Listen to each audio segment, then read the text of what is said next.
Hello everyone, and welcome to another onboard story brought to you by Dave Peril. I'm going to be racing at Paul Ricard this weekend, so I figured I'd whip out some of the archive footage from last year when I raced there in the GT Open. This was my first race of 2018, and it was also the first time I was officially racing sort of as a pro driver. So here we are at the start. I qualified 8th and second in class, a few tenths off the pace. I couldn't really see the start lights because I had this massive BMW M6 in front of me, but here off we go. On the right you're going to see a couple of cars gunning in because of they got the overrun. There you go, there's a blue Mercedes going into turn 1. It's always nerve-wracking. You don't want to crash the car, especially a 700,000 euro car like this. I was in a Ferrari 48 GT3, staying on the outside, and at this point here I'm using all of my experience from sim racing. This isn't necessarily a real life experience, but I've seen these moves before in sim racing, and immediately I could tell there's a car on my inside and he's going to hit the Lamborghini. So I intentionally had already set up to move off track and avoid the carnage that unfolded. I waited for them to come back before accelerating, so I didn't gain any advantage. That orange car there is the car that hit the Lamborghini, and yeah, so that was a move I'd seen in sim racing, and sort of anticipated someone going to be hit, who was going to be hit, and it turned out that I was right. So we did actually lose one position, so I was in P9 I think, but I was happy that, you know, I let the guy through even though I cut the track. I just didn't want to crash my first race back.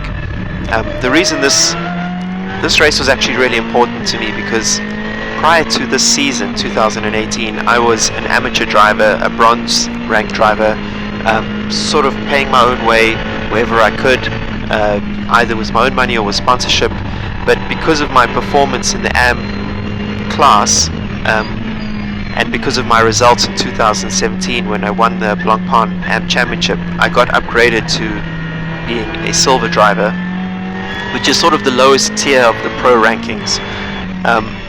And I effectively lost all the opportunities that I had prior to that upgrade. So a lot of drivers wanted a fast amateur driver because a lot of championships require AM drivers, but no one wants an AM driver who's just been upgraded to pro. They rather just go for the established pro drivers. So luckily for me, Ronaldo Racing, they gave me a shot, and it was a long wait and a lot of negotiating and everything, but here I was in the GT Open racing in the Pro-Am category. I was going to be the pro in this car, and this was the first race of 2 on the weekend in the GT Open, and I was eager to prove that I could race as fast as the professionals. So the driver in front of me is actually Andrea Montermini. He's an ex-Formula 1 driver, and he's responsible for the Pagani Zonda R development. So he really knows how to pedal. He used to test all the Formula 1 cars up until 2004 with Ferrari, and I think he's actually recently driven some of the, not the modern Ferraris, but he still sometimes shakes down F1 cars for customers. So he knows his way around. We actually worked a little bit together the prior year. So here I am chasing him down. We're at Paul Ricard. This is with the chicane on the back straight. When we race at Blancpain this weekend in the 6 hour, there will be no chicane. There will just be heading down a 2K straight. It's absolutely awesome. And the 6 hours probably my favorite race of the year. Going down into turn 10, which is called Scene. This is the only corner that we actually give a name when we describe it to engineers. The rest we just use corner numbers. And with the Michelin tires that we were racing on in this race, it was actually just a small lift, sometimes a slight tap of the brakes, carrying over 215 kilometers an hour if you got it right. It was absolutely epic, one of my favorite corners on any track.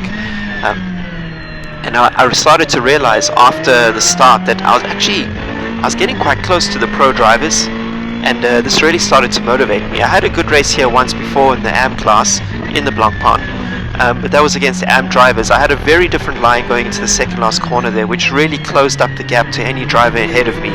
So there are corners here which I wasn't necessarily that much quicker or quick at all. Sometimes they were quicker than me, especially turn 1 and turn 2, which we're heading to now.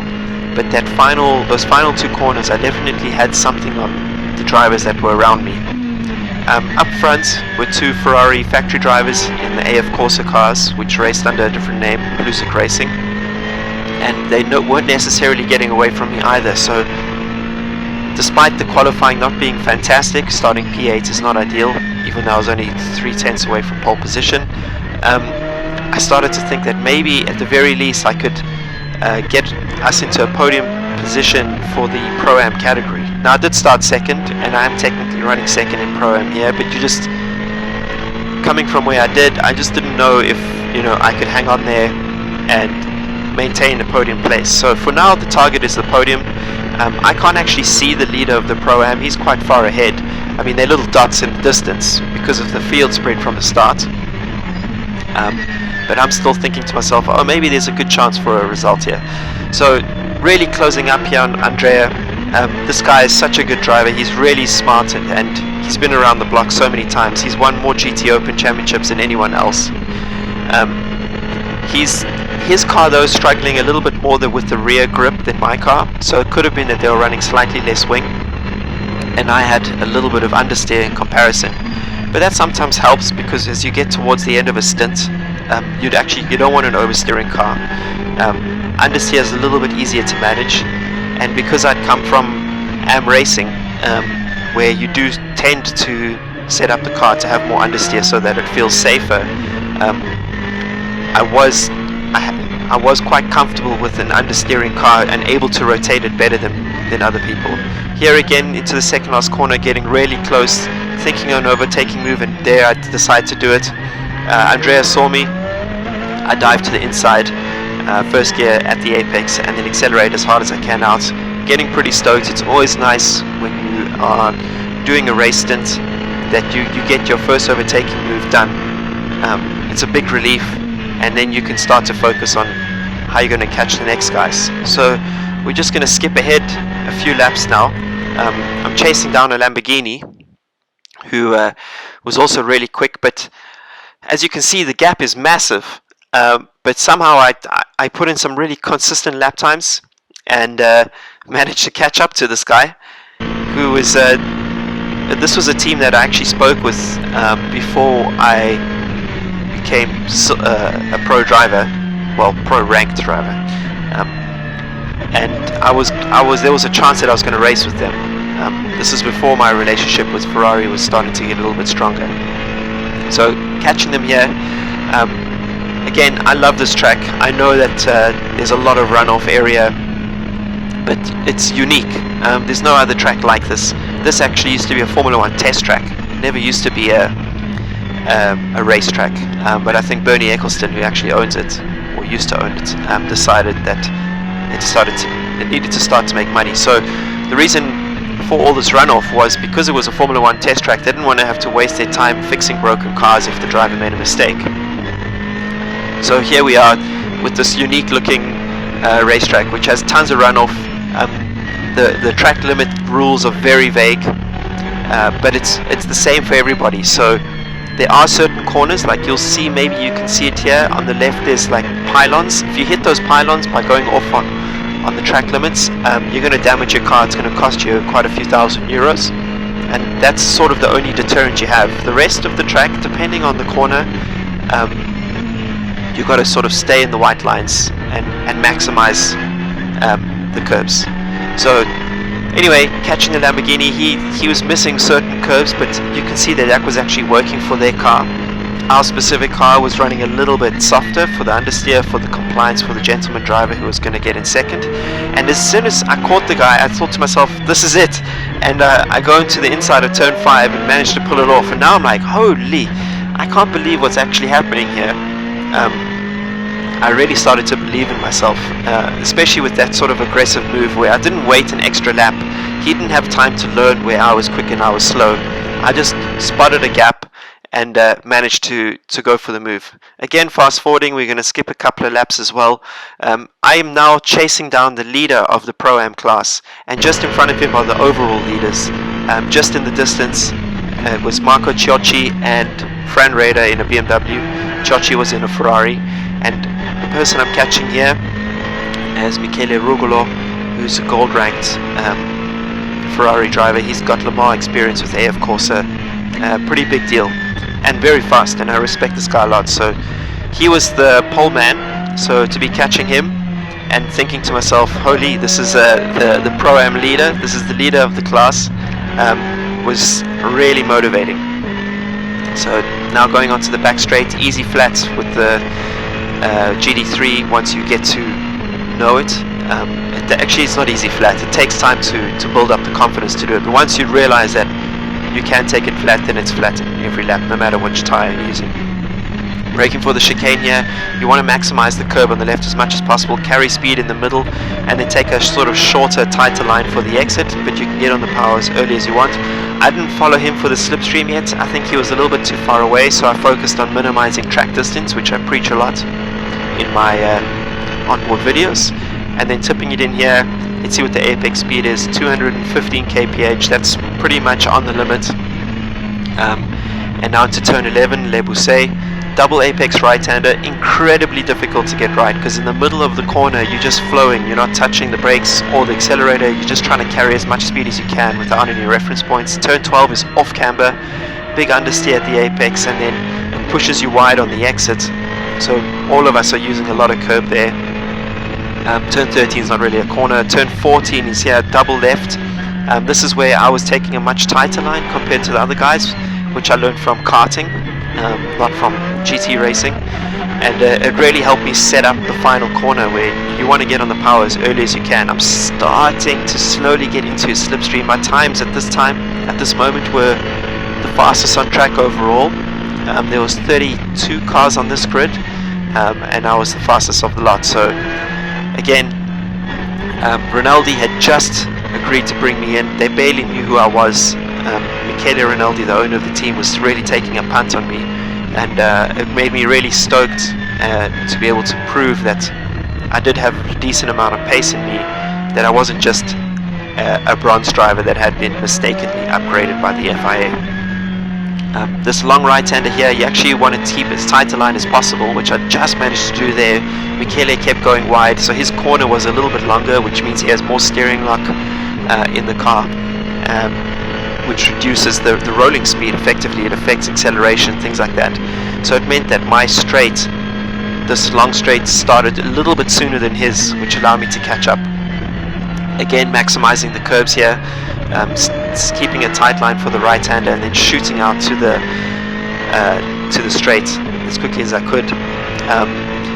Again, avoiding the slipstream. I wonder now, looking back, if I would have maybe done that differently.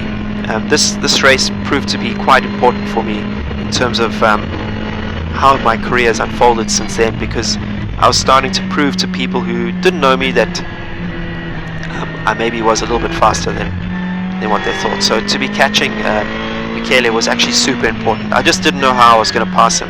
You have these sort of, you circle through your mind with some doubts, and it's like there's positive moments, negative moments where you can see, oh, he's getting away a little bit, did I mess up that corner, or have my tires dropped away?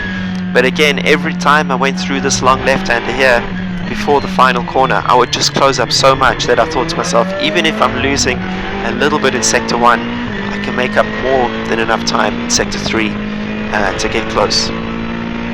Now in this kind of racing, the GT Open, it's a sprint race. There's 2 on a weekend. They're 1 hour long, and basically each driver drives for about 30 minutes, does a pit stop, they get out, the other driver gets in and finishes the race. So the pit window is getting quite close. We're on lap 17 here, if you include the warm-up laps, and I'm starting to realize that, yeah, I can see the leaders out front. They're fighting really aggressively. The BMW's just overtaken the Ferrari. I've closed up all the way to them because I think they were fighting. I got the opportunity to just put in some clean laps and use the benefit of a slipstream without any fighting to get closer to the leaders. So I knew that I couldn't get the overall lead of the race, but my priority whenever I race is to win my class. It's not to fight in anyone else's battles for overall positions. If I am closer to my class leader, or if I'm leading, I tend to stay focused on that, especially when you're looking at lap times. during the weekend and preparing for the actual race itself. It's easy to get distracted by the overall guys and try and chase them, but it makes no difference. Wow, apex speed there, 217 kph, really getting excited now and getting as close as I could to Michele. I'm starting to think, can I do another move on the inside of the final corner if I get close enough? So I think it's on this lap that the leaders are going to start to pit. Michele makes a small mistake here, really allows me to close up a lot. And approaching the final turn, I'm starting to think about a move. Could I do it? He's quite far away here, but I think he runs a little bit deep. There you go. I stay as close as I can to the left and then shoot out to the right, down the inside, and bang, into the lead of the Pro-Am class. Towards the end of this race, or this stint now, I had 3 more laps to go before the pit stop, but it felt really good and really important to get the lead and prove that maybe for a change I wasn't just an amateur driver, which is actually in the end what happened. I eventually started to earn more drives, and now this weekend I'm heading to the Paul Ricard 6 hour in the Silver Cup class. So thank you so much for watching. I hope you found this useful. Thank you to my patron subscribers, and I'll catch you on the next lap. Cheers.